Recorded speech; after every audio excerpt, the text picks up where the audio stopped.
You want to know what's funny to me? You want to know what's funny to me? And that's the fact that the Cubs have one of the best offenses in baseball this year. They have arguably the most runs scored in baseball. I forgot where we stand now, but I know we did at some point pretty recently.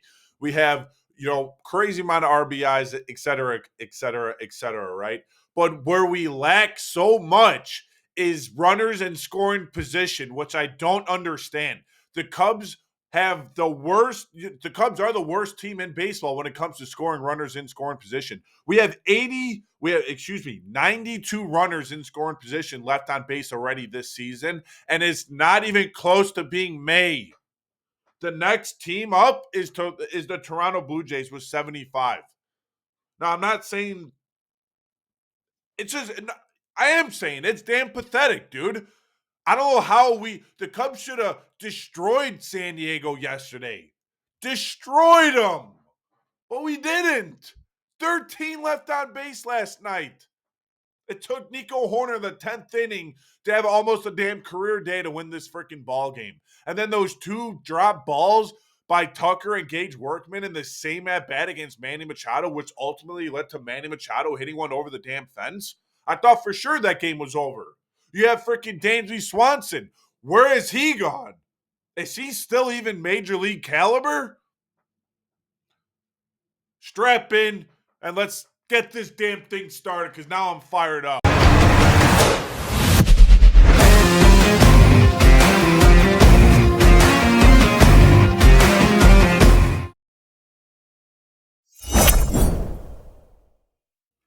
All right, so let's talk about Dansby Swanson at the moment, and I am gonna, keep a level headed while I'm speaking about Swanson at the moment. Everyone knows Swanson is not hitting the ball well. He has in his first year, second year, as well as going into his third year. We also know that Dansby Swanson bats fifth in the Cubs lineup, which is a pretty important spot, which he's not getting the job done, as well as he's getting paid a whole lot of money just to play shortstop. You know, so we obviously paid Swanson to hit the ball as well as play shortstop, but that's just not working out. And it's not all guaranteed that Swanson's bat is going to translate from what it did from Atlanta to over here, right? And that's just a given. But hopefully it stays relatively close. But it hasn't. Swanson has continued to prove that he can no longer swing the bat, right? Um, but with that being said, I am going to give Dansby Swanson some credit, right? Dansby Swanson's hard ball hit is way up. His ex WOBA is a lot higher than his actual WOBA. If you guys don't know what ex WOBA and WOBA is, I'll explain that later on. His K rate is down, his walk rate is up, his barrel percentage is fine, and his exit velocity is actually highest of his career. So what is actually going on with Dansby Swanson? I don't know. As well as his launch angle is very high compared to previous norms. So he's actually getting on he's swinging the ball really well, and he's actually getting that launch angle to where he should hit it out. But it's just not happening. So all that X Woba and all that Woba is, so Woba, for example, all Woba is it measures how often a player reaches base and how that player reaches base. And that goes the same for X Woba. X Woba is a high accuracy, device designed to measure both ball and player movement. So it would kind of estimate at a pretty high accuracy what a player's like stats should be. And Dansby Swanson's stats at the moment should be higher than what it actually shows. But for whatever reason, it's just not happening. And we could blame that on bad luck. You could. You could. The numbers kind of show right now that Dansby Swanson is running into a lot of bad luck. But with that being said, Dansby Swanson is striking out a lot. Like last game, he struck out over 4 times. So I'm kind of confused on Dansby Swanson. I don't know what to think at this point anymore. I'm just really disappointed in the way he's been playing for the Cubs. And his glove is so important to this team, without a doubt. Dansby Swanson's glove is so important. He plays such an excellent shortstop. Him and Nico Horner up the middle is just an insane combo. It really is. But I just want to see Dansby Swanson hit the ball more. And if Dansby Swanson is going to continue at the rate that he does, I think it's time that the Cubs start dropping him in the lineup. I don't care that you're paying Dansby Swanson premium money, right? If he's not producing in this lineup, drop him lower in the lineup. PCA's been looking a lot better. I think it's time to start, PCA hit over Dansby Swanson. Maybe drop Dansby Swanson to 7 or 8 at this point. And maybe that would be just a wake-up call to him. Obviously, a player of Dansby's caliber does not want to bat that low in the lineup, right? So if you do bat him that low in the lineup, maybe that's going to spark something. Maybe that's going to be like, hey, I got to wake up because I really am struggling and I am a liability right now offensively. So I'm hoping to see Craig Counsell, do something unique with Dansby Swanson.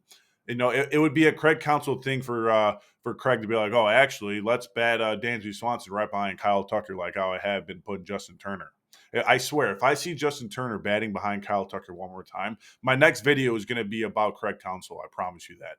But hey, you know, I do like Swanson. Like I said, just want to reiterate, I support Swanson. I like Swanson. I just really need him to do better for my sake, your sakes, and the Chicago Cubs' sake. So hopefully, his ex-Wobus stats actually come into fruition someday, and he does end up hitting better for the Chicago Cubs. I'm saying it again. I'm saying it again. The Cubs have to find a better replacement in their lineup other than 40-year-old old man Justin Turner. I have a lot of respect for Justin Turner as a player, but he's just not it anymore. He's 40 years old. He should just flat out retire at this point. When Craig Counsell started Justin Turner and bat him behind Kyle Tucker against the Dodgers on Sunday, right? Justin Turner was 0 for 15 with 11 strikeouts against Tyler Glasnow. And you're going to bat him in the heart of the lineup behind your best hitter in baseball, which is going to then affect his outcome, which is going to affect the way pitchers pitch to Kyle Tucker. If you have a guy like Justin Turner who's no longer good in any means necessary, the team doesn't have to pitch to Kyle Tucker, and they're not going to give him anything to hit the ball with. That's why you need protection behind Kyle Tucker, Craig.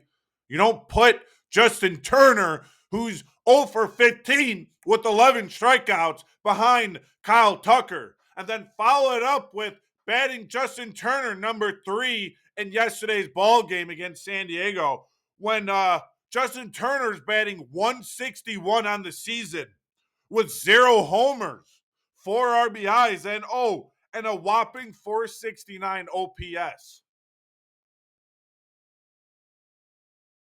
I'm baffled. I'm truly, truly astonished at the fact that Craig Counsell cannot bat anyone better behind Kyle Tucker. We desperately need Seiya Suzuki back because if Seiya Suzuki is not back anytime soon, this team is screwed. This team is filled with a bunch of guys like Ian Happ at the moment who can't hit a ball to save his life. You guys, Justin Turner, I don't know. Yeah, I have no clue. Dansby Swanson, is Dansby Swanson even a major league caliber baseball player? You have Miguel Amaya. Who had one of the worst at bats of my entire life last night. In the top of the ninth inning, with runner on third base, Nico Horner with 1 out. Miguel Amaya literally looked like prime Javier Baez out there and swung at like 3 or 4 pitches that were about 4 feet off the damn plate. So yeah, this offense is becoming an issue. This offense is truly becoming an issue. And I am pretty damn scared. And I'm also kind of worried about Craig Counsell's decisions to continue batting Justin Turner at the top of the lineup. Give it to someone else. Give it to like Michael Busch or someone who's been playing pretty damn well. All right, so that's enough talking about the offense. You guys already know how I feel about, the way the lineup is constructed, Dansby Swanson, Justin Turner, and stuff like that. And you guys already know what I want to see out of Turner as well as Justin Turner and Craig Counsell. So let's talk about something different. Let's talk about the upcoming game today. Upcoming game, 4:10 p.m. Central. Cubs against San Diego again. We're going for the series win tonight. Matthew Boyd against Nick Pivetta of the San Diego Padres. Matthew Boyd has been pitching well for the Chicago Cubs, and let's just read off some of his numbers. Matthew Boyd in 3 starts this year, 17 innings pitched, 1-1 record, 17 strikeouts, 1.59 ERA, 1.18 WHIP, and 2 quality starts. You can't ask for anything better out of Matthew Boyd at the moment. He's going out there pitching like the true veteran he is. He knows how to pitch well, and he's going to continue pitching well as long as he stays healthy. And that's the only biggest question surrounding Matthew Boyd. Can Matthew Boyd stay healthy for an entire duration of the season? If he can, you're going to see Matthew Boyd pitch very well. If not, obviously we won't see him pitch up to his caliber, But I do believe Matthew Boyd will continue this hot stretch without a doubt. And on the opposing side, we have Nick Pivetta. Nick Pivetta has also pitched very well to start the season. Nick Pivetta is again 17 innings pitched, 2-1 record, 18 strikeouts, 1.59 ERA, and a .82 WHIP with 2 quality starts. So very, very similar to Matthew Boyd. But the difference between Matthew Boyd and Nick Pivetta is Nick Pivetta had a great game against the Colorado Rockies, which anyone could have a great game against him. So that's why you see his numbers kind of inflated. He recorded 10 strikeouts against that game, quality start, got the win and everything, went deep into that ball game. But there's been a difference between who Matthew Boyd has versed and who Nick Pivetta has versed. So I'm giving the edge to Matthew Boyd in this series, not only because he's my Chicago Cubs, but yeah, he's just an overall better pitcher, I believe. Right, so expect Matthew Boyd and Nick Pivetta to go at it today. The Cubs offense has been struggling. They do have a clear issue with scoring runners in scoring position. They cannot get that clutch hit outside of maybe 2 players at the moment. So we will just have to see how this offense translates into the game. I hope Craig Counsell brought him in the back.